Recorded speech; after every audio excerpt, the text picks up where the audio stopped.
ಕರುನಾಡಿನ ಮಣ್ಣಿಗಾಗಿ ಎರಡೂ ರಾಜ್ಯಗಳಲ್ಲಿ ಈಗ ಡಿಶುಮ್ ಶುರುವಾಗಿದೆ. ಗಡಿ ಭಾಗಕ್ಕೆ ನುಗ್ಗಿ ತೆಲಂಗಾಣ ಕದಿಮರಿಂದ ಮರಳು ದಂಧೆ ಎಗ್ಗಿಲ್ಲದೆ ನಡೀತಾ ಇದೆ. ದಂಧೆಕೋರರಿಂದ ಹಗಲು ರಾತ್ರಿ ಎನ್ನದೇ ನಮ್ಮ ಸಂಪತ್ತು ಕೊಳ್ಳೆ ಹೊಡೆಯಲಾಗ್ತಾ ಇದೆ. ಸ್ಯಾಂಡ್ ಮಾಫಿಯಾಗಾಗಿ ಎರಡು ರಾಜ್ಯಗಳ ಪೊಲೀಸರು ಈಗ ಫುಲ್ ಕಿರಿಕ್ ಮಾಡಿಕೊಂಡಿದ್ದಾರೆ. ಯಾದಗಿರಿ ಜಿಲ್ಲೆಯ ಗುರುಮಠಕಲ್ ತಾಲೂಕು ಚೆಲ್ಲೇರಿಯಲ್ಲಿ ನಡೆದಿರುವಂತಹ ಘಟನೆ ಇದು.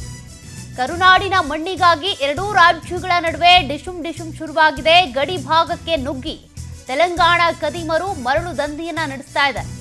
ದಂಧೆಕೋರರು ಹಗಲು ರಾತ್ರಿ ಅಂತಿಲ್ಲ ಸಂಪತ್ತನ್ನ ಕೊಳ್ಳೆ ಹೊಡಿತಿದ್ದಾರೆ. ಸ್ಯಾಂಡ್ ಮಾಫಿಯಾಗೋಸ್ಕರ ಎರಡು ರಾಜ್ಯಗಳ ಪೊಲೀಸರು ಈಗ ಫುಲ್ ಗಲಾಟೆಯಲ್ಲಿದ್ದಾರೆ. ಹೇಗೆ ತಪ್ಪಿಸೋದು ಅಂತೇಳಿ, ಕಂಟ್ರೋಲ್ ಮಾಡೋದು ಹೆಂಗೆ ಅಂತೇಳಿ ತಲೆ ಕೆಡಿಸ್ಕೊಂಡಿದ್ದಾರೆ. ಚೆಲ್ಲೇರಿ ಹೊರವಲಯದ ಹಳ್ಳದಲ್ಲಿರುವಂತಹ ಮರಳಿಗಾಗಿ ಸಮರ ಶುರುವಾಗಿದೆ. ಗಡಿ ಭಾಗದ ಮರಳು ನಮ್ದು ಅಂತ ತೆಲಂಗಾಣ ಪೊಲೀಸರು ಖ್ಯಾತೆ ತೆಗೆದಿದ್ದಾರೆ.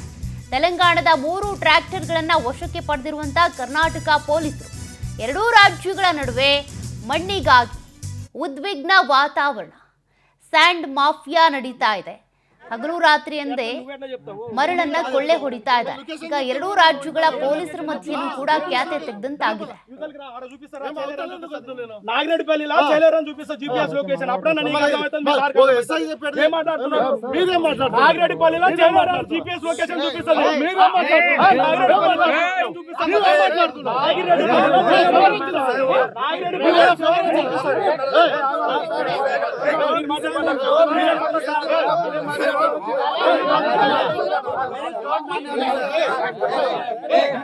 ఆడ నింపింది అది ప్లేస్ కూడా మాధవ్ జ్యుడిషియల్ అంటే ఎట్లా చేస్తాం ఆడ నింపింది కూడా మాదే మాది ఇక్కడ పడవతాం మేము పడవతాం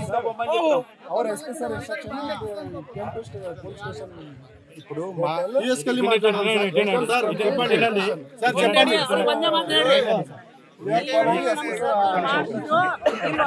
सर सपोर्ट नहीं మా జ్యుడిషియల్ ఉంది